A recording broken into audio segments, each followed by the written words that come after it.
nuns taught us there are two ways through life. The way of nature and the way of grace. You have to choose which one you'll follow.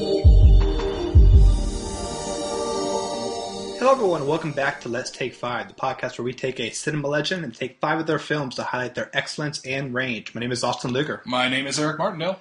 And we are now entering the final part of our Terrence Malick 5. Our previous episodes have covered Badlands, Days of Heaven, The Thin Red Line, and The New World. Today, on episode 100, we are covering his masterpiece, The Tree of Life, and we are joined by special guest Josh Larsen. Josh, thank you so much for being here. Thank you for the invitation. I appreciate it. You all know him as the co-host of Filmspotting for the past, I believe, 300 episodes now, and also the editor and critic at thinkchristian.com and larsenonfilm.com. Now, so 300, you did the math, huh? I didn't even know that's how many I've been on. Okay. I approximated. I think it was around 300. But, sounds about right. Yeah. So, The Tree of Life. This is a easy film to summarize, obviously. It is the tale of a family in Texas in the 1950s of a mother, father, and 3 boys growing up with different kind of reactions to both parents, but also looking at Malick's larger themes of God, the relationship of God, all of creation, and, everything that ever was. So I want to begin, because you briefly mentioned this in your book, Josh, of the first time you saw this film. Do you remember what that was like? Yeah, I remember seeing it in the little screening room that they have for the press here in Chicago. Maybe there's like 60 seats or so in it, but it's not a huge theater. And being completely captivated by what was on the screen, not aware of anyone around me. And the way I've described it since is you mentioned, all of time and creation being encompassed in this movie. I felt as if Genesis 1 was washing over me in that creation sequence that The Tree of Life has, which is, you might wonder if you're not familiar with the film, what are they talking about? I thought this was about a family in 50s Texas, but this movie does digress for that creation sequence, and the reason it's a masterwork for me is that Malick manages to connect the two in the way that not only makes sense but enriches the entire film. Yeah, it's a really rewarding experience to kind of, almost more than actually watching, is to sort of sit around and think about it and talk about it afterwards. I watched the film with my fiance afterwards, and there was this sort of this pause. You kind of, after the movie goes away and you're just kind of sitting there, you're like, whoa, I don't, at the moment right now, I don't even know if I want to say anything. I just want to sort of live in this moment and sort of, and let the experience sort of wash over me like we had suggested.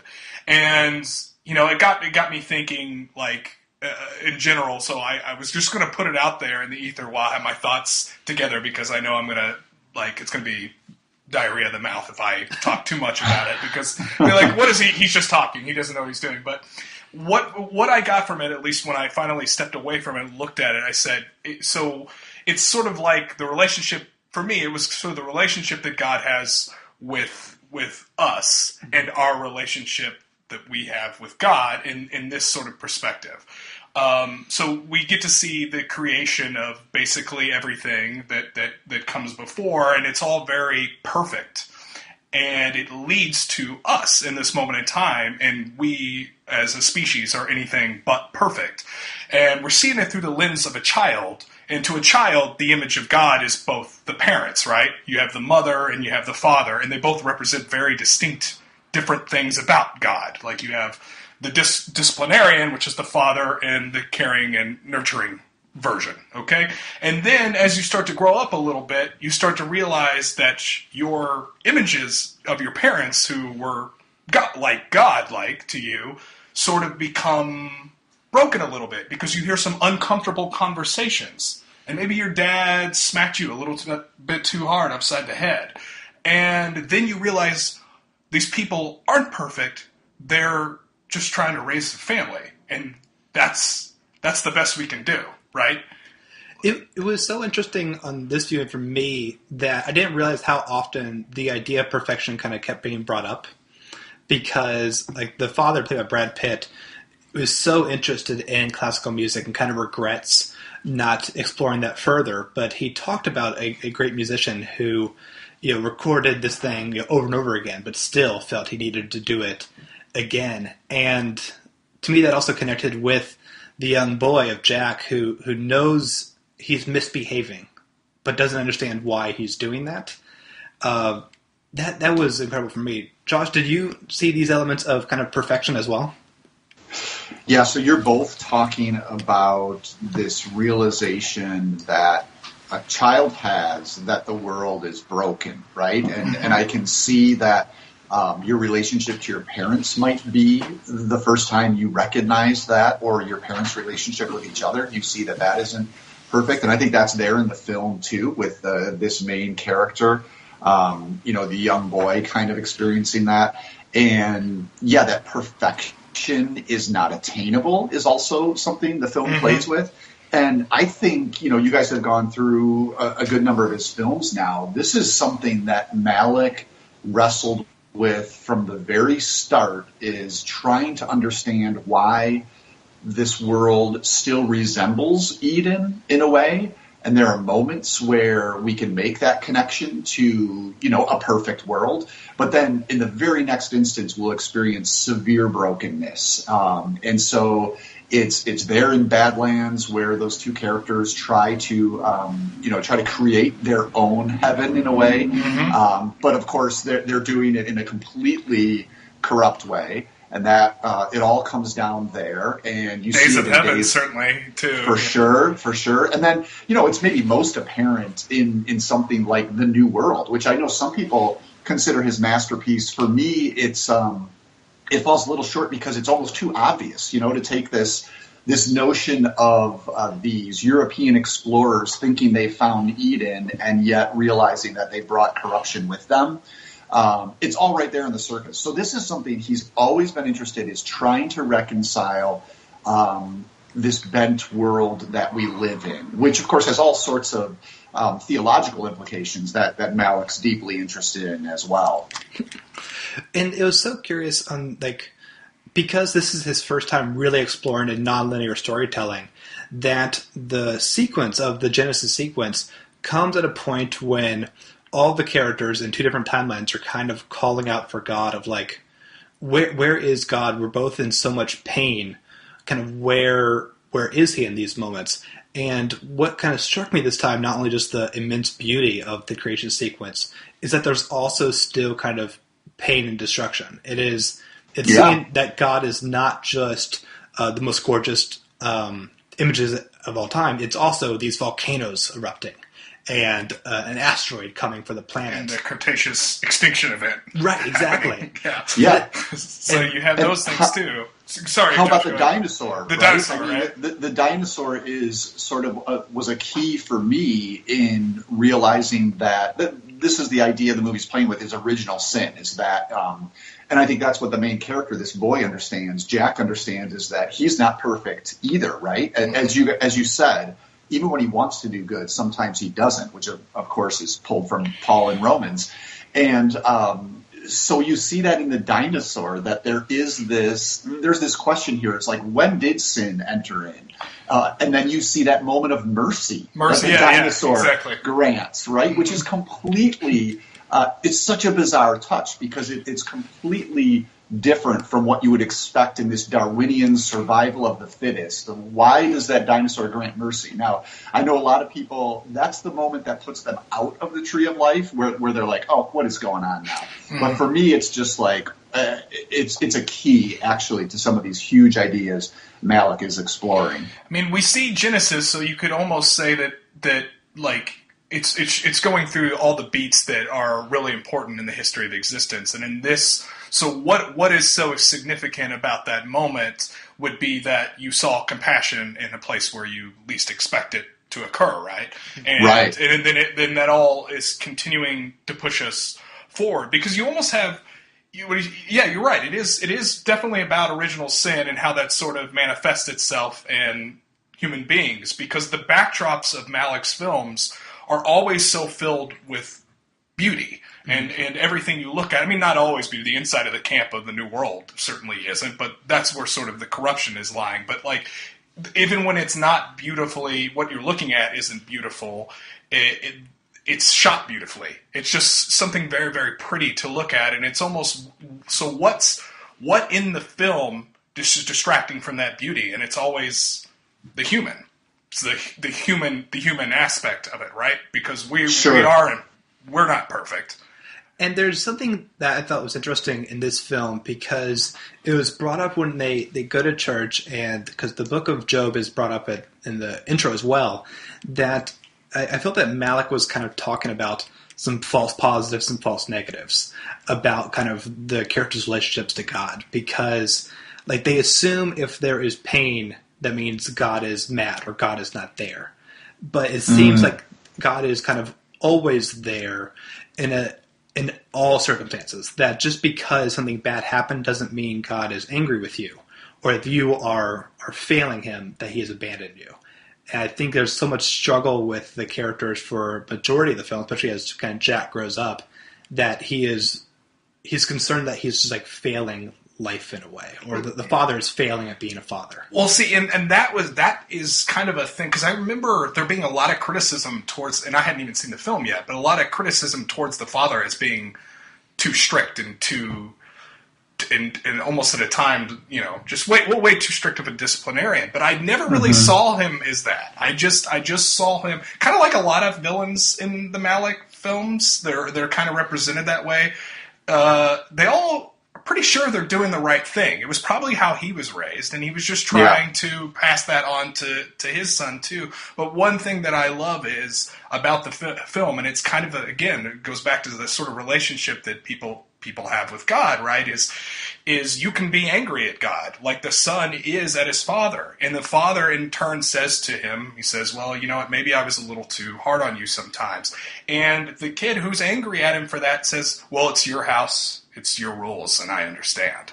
You know, like, and that's significant to me. That means something. So, and then again, kind of what you were getting at, Josh, about that idea of the original sin factor is you have the naivety of a child who we consider to be the most innocent thing in the world, struggling with feelings that make him want to do bad things, like stealing the woman's clothes, and him trying to recognize that and reconcile that bad behavior by throwing away and getting rid of the evidence. He's competing with his nature, which is, you know, his first sexual feelings that he's having, which made him do a bad thing, you know. So these concepts are all through the movie. And how about that just wrenching scene of him with the BB gun and his little brother, where for me, that's where, you know, he comes face to face with his own ability and capability of really doing evil. You know, that's just like, you can sense it. What a performance by it's Hunter McCracken, right? Yeah, Hunter McCracken, to be able to communicate all that as you know, this preteen boy essentially who's wrestling with this deep sudden awareness of his own original sin in how he treats his brother with that BB gun. I think that, you know, the performances in Malick's films, they're so different than other movies. They can sometimes be difficult to get a handle on, but I think Brad Pitt and Jessica Chastain are so good as the parents because Malick is using them as these symbols, right? They're in the ways we've already talked about them. They're supposed to represent, like, you know, he's violence, she's beauty, he's terror, she's bliss, and as a lot of people talked about, one is nature and one is grace. But they both really make them people who are real and alive, who we can recognize and understand. So it's not, you know, just this symbolic use of them, but they really register as people. And again, I think that's none of Malick's other films were about people. I mean, they were about historical figures or, you know, in Days of Heaven, it's more about the wheat than Richard Gere or anything like that. And this movie is where it became so personal as well, so that even though these two are representing like the push and pull of the universe, they're also representing and depicting this very specific couple that we can relate to, whether it's memories of our own parents or our own actions as parents, whatever it might be. So they're just, Pitt and Chastain are so strong in this film. I was really impressed by Brad Pitt, partly because we mentioned earlier that I found so much sympathy towards that character. He wasn't just someone who was always stern all the time, because I never saw it as a moment of ego for himself, of like he wants to be seen as like the king of the castle. It always felt like he wanted to kind of impart his idea of wisdom or strength so that they can grow up to be kind of strong and hopefully better than him. And the moment to me that just broke my heart was when the young character of Jack says, do you just want to kill me? Then kill me. And Brad Pitt doesn't say a word. Like, he seems like he's about to talk. In that moment, it almost feels like he's just like remembered back what things were said to this child, and that he has gone too far. Mm-hmm. And he just has this moment of like shame as he kind of brings him back to the house. And that's why, because obviously Jessica Chastain is someone who shows so much love and warmth and a way that connects with these kids so quickly, because they get to play outside and be amazed by the elements of nature. But it breaks my heart to see Brad Pitt's character fail in that way, which makes me, when it reunites at the end, also kind of broke my heart and actually made me shed a tear. I think it's really relatable, because I think that everyone watching this film, I mean, you may disagree with their style of parroting. By the way, it is taking place in 1950 in Texas. But was there ever any doubt that they love these children? No. I mean that never, you know what I mean? Right. So at that point, I think a benefit of the doubt is granted that everything is done, even if done incorrectly, is done with the best intentions. They're just not perfect people. And we all can sympathize, because we've all had either that uncomfortable dinner at the table, or, we did something bad and we were worried our parents were going to find out, or we finally had to, confront some real issues that we had with our parents, and it's just, and then through that, our relationship with a creator. So and how we are in that journey. So to me, that was the big thing for me. And that's why I never really wanted to see, I never really liked the idea of thinking of, and even if it wasn't intentional, to make Jessica Chastain and Brad Pitt the sort of yin and yang, I didn't really like looking at them that way. I just kind of saw them as two parents both trying to do the right thing in the only way they knew how to do for the children they love very much. Mm-hmm. Yeah, and I think they work both ways, which again is one of the achievements of the film, is that it's able to operate on those very different levels at the same time. Yeah, and and then I wanted to get this, because obviously there is definitely an element in here of is the grace versus nature thing. I mean, is it nature that your child dies before you do? Is that and then but nature gave you that child and you were happy to have that time, versus or is this all some grand design and God's plan? And these things come to a head here, and I think what's really interesting is because you have which pretty much in today's society is pretty much always, everything's a polarized topic. You're either with us, you're against us. It's all black and white. And I think that question of grace and nature, I think the movie is trying to accent that God is somewhere between all of that, while we're all pulling in opposite directions. I don't know. I felt that. I don't know if that's true or not. But I think another way is, I think to say that this movie is asking a question it really doesn't want an answer to.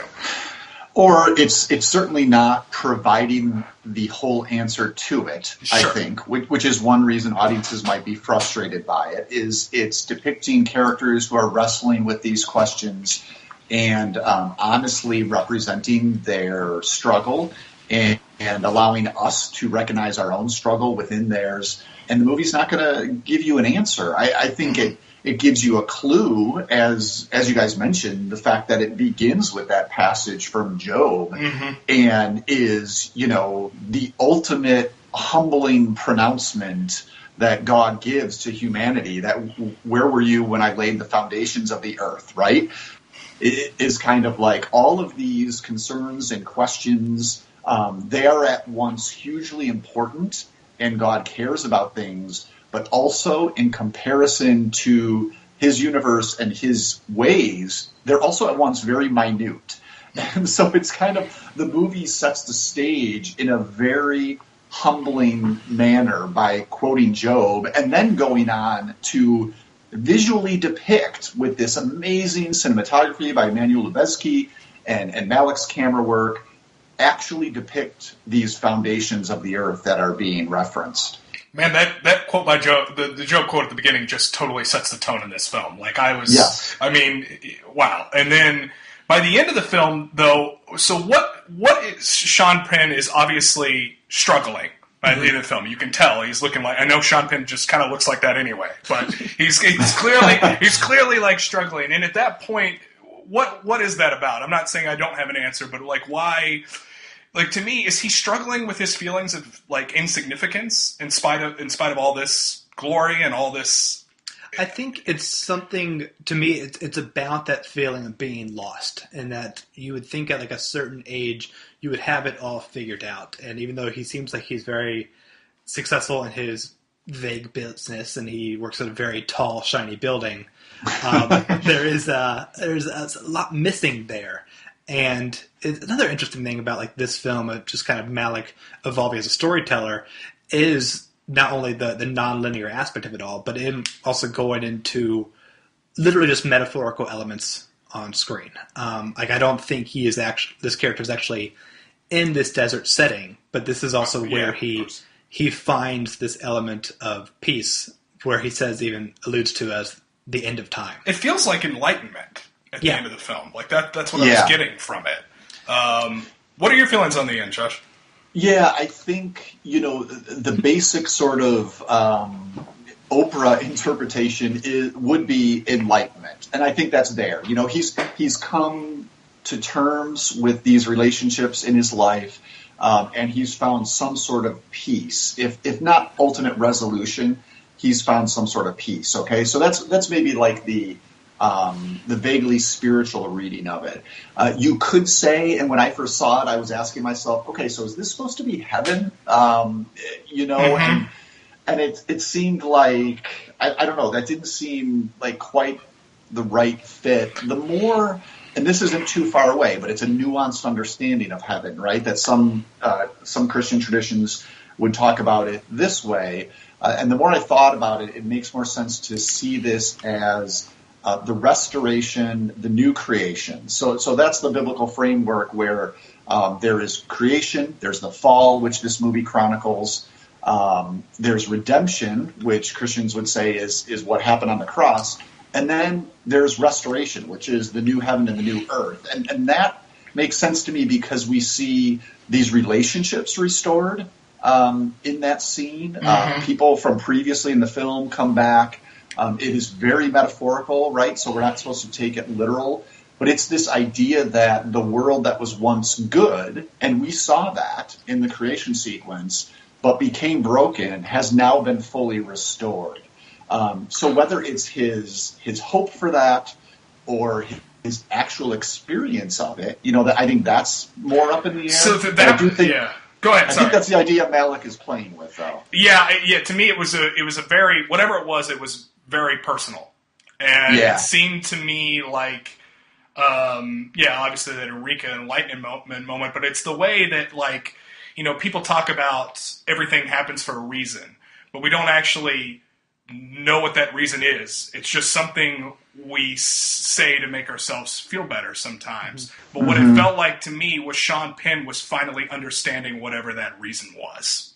Oh, that's good. And that's kind of what I went with, was just that, time as we're experiencing it and we're being pulled through time, we're living moment to moment. We don't understand everything that's going to happen to us or everything that happened to us because we're going through it. But to sit back and look at it all as one item in one moment, something clicked there. And it gets really, there's only way to talk about it is to talk about it in this sort of nuanced, abstract, really goofy world, but that's where it exists, somewhere in there. Well, and what I like about that too is that's what we've experienced. Everything collapsed into one moment, or at least 2 hours, or whatever it is, right? Mm-hmm. That's what the nonlinear time structure does. Is it wraps all of this up into one ball that we're experiencing. And there's something you talk about it being personal. At this moment when they're all kind of reuniting, I always felt this like strong sense of like forgiveness and acceptance because early in the film when Sean Penn's in an elevator, I believe he's on the phone with his father.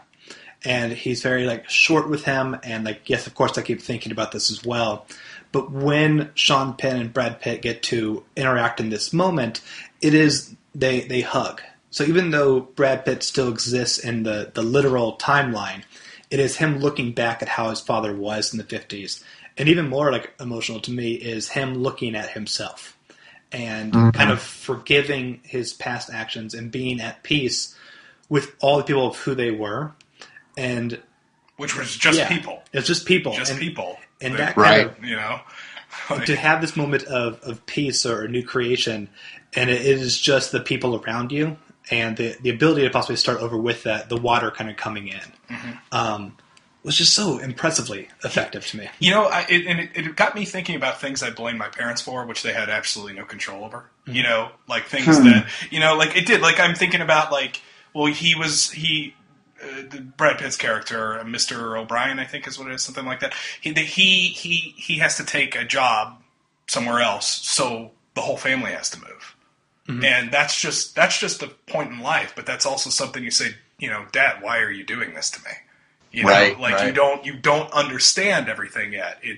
Everything happens for a reason, but you don't know what the reason is. And the child, that's how a child sort of lives their life, you know what I mean, at the mercy of their parents, which is God, essentially, to the child. So yeah, I don't know. It's just, it got me thinking about that. It's like, how mean of my parents to get a divorce when I was in 5th grade. Like, well, don't you think about what that, might have done to me? And then now as an adult, I'm like, they didn't need to be married anymore. I'm happy. I get it now. I see the whole picture, and I feel like that's somewhere in the ending somewhere. But yeah, that makes sense. Yeah. And in kind of a non-linear way of even watching the film, whenever I watched it this time, I just kind of, I never blamed like any character.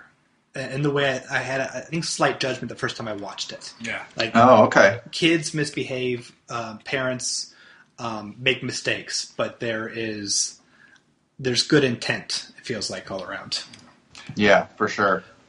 I think it's time for some final thoughts on this easily digestible film. We can sum it up in a sentence easily about what we all think of it. And I had the same reaction to this after I saw The Fountain. They're very similar reactions in that. And then not just because they visually kind of look alike. The movie ended, and I sat there and went, I don't know if I understand this, but I liked it a lot. It was really, really personal to me in a way I cannot touch. I can't just put my finger on. I had a similar experience with 2001, but less so because even though I love 2001, I love 2001, but it didn't have that. The philosophies of 2001 existed in a different place than this one. This one had me looking outside in instead of inside out, and I don't know. It did something. I don't know what it was. I'm probably too raw right now to even talk about it, to be honest. But it did something. Yeah, it's so weird. It's my second time watching it. I saw it in theaters when it kind of came out in 2011, but I forgot that I haven't seen it again. Like, it's been stuck in my mind. I remembered like 70% of the visuals. I was like returning something I didn't realize it's been so long since I've seen it. How about you, Josh? The only thing I'd add is, because this is like a completely different angle to look at the movie from, but in the book you mentioned that I wrote, Movies Are Prayers, I wrote about the Tree of Life as a prayer of praise, which might seem a little odd because we've talked so much about struggle and that, but and I certainly think it works on that level too, but I just keep going back to not only the creation sequence, but even punctuated throughout this film is such a reverence and an awe for the bounty of creation. And this is where the filmmaking craft really comes in too. Think about, those recurring images of the camera looking up in a canyon. So you see those like curving walls of the canyon, but we're looking up to the sky. and they're just such images of awe at this created beauty. And I love how they're mirrored, often with matchups of that chapel with the stained glass that's curved as well, and there's beautiful colors coming in, but the camera is also looking up. And so there are these matching images of awe and praise, and I think that chapel is called Thanksgiving Chapel, actually. It's located in Dallas. And I love how Malick brings together these sort of sacred places and secular natural places and visually connects them and notes how they might be doing the same thing. So that's a whole other way to look at the Tree of Life as this, amidst all this struggle, is also this prayer of praise that's being offered. And it never belittles the human struggle at the same time. Like right. These are things you felt. If you felt them, they were real, and you struggled through these things. And I never got that. It honors them. Exactly. I never got that feeling of, oh, look at our petty struggles compared to this, and how insignificant that is towards the creation of everything. It felt like, no, this is part of it. This is part of that. It's all one and the same. As we wrap up, Josh, I'd love you to talk just briefly about your book, Moves of Prayers. I just finished it this week, and I was completely floored by it. Oh, thanks. It was a really fascinating project to take on, and it's kind of just doing somewhat what I just talked about with the Tree of Life, taking all sorts of movies, most of them actually less religiously inclined on the surface than the Tree of Life. Tree of Life is probably one of the more obvious ones I write about, but and just asking how might these movies function as different forms of prayer. And prayers of praise are the first chapter, so I talk about Avatar in that chapter just to give you an idea of some of the other stuff. I talk about prayers of lament, so we cover like 12 Years a Slave there, and Chinatown, and Godzilla. And I've got about 9 different categories or genres of prayer that I look at, and then just throw a bunch of titles in each chapter and make the case that these movies, though surely not the intent of the filmmakers when they started, can be seen to function as different forms of prayer that some of us are familiar with. I was so impressed by this section where you talk about one of Eric's also favorite films, The Life Aquatic with Steve Zissou.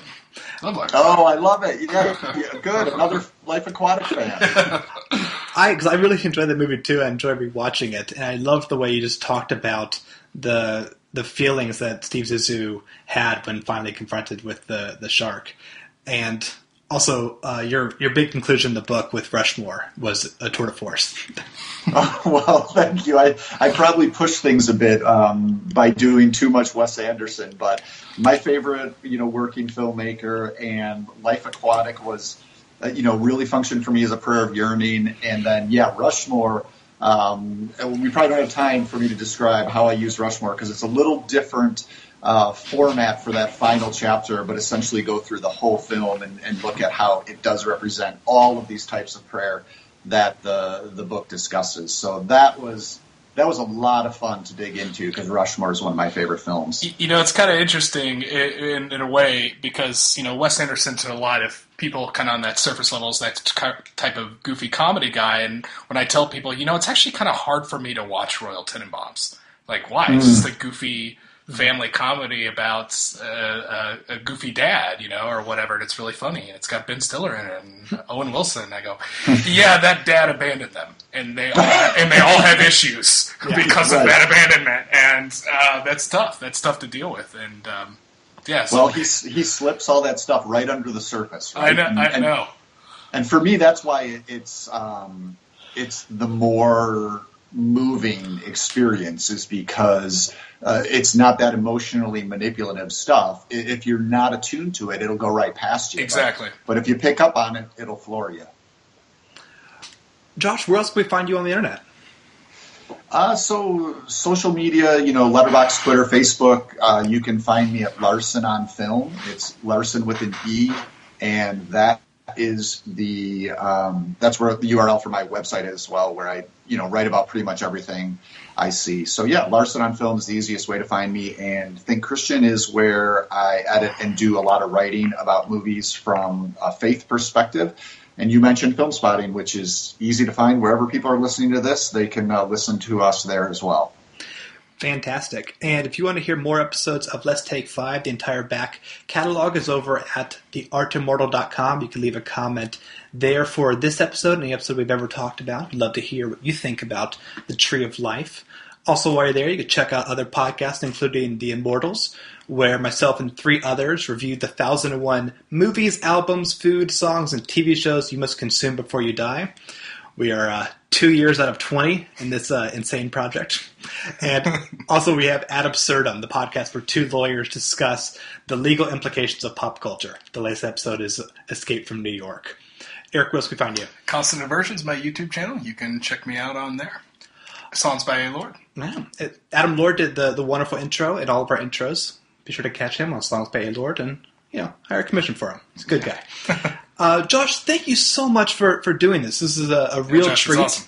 And absolutely. Yeah, it was fun. Thank you again for the invitation. Absolutely. We'll be back next Wednesday where we wrap up Terrence Malick and we'll announce our next 5. Until then, I'm Austin Luger. I'm Eric Martinell. Bye, everyone. Bye-bye. Nature only wants to please itself. Bless, O Lord, this food. Get others to please it too. Your loving and faithful service. Likes to lord it over them. Bless these boys. To have its own way.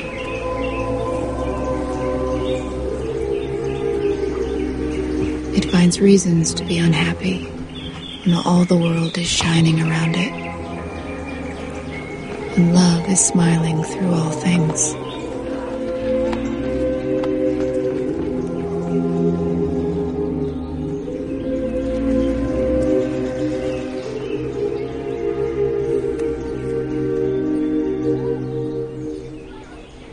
They taught us that no one who loves the way of grace ever comes to a bad end.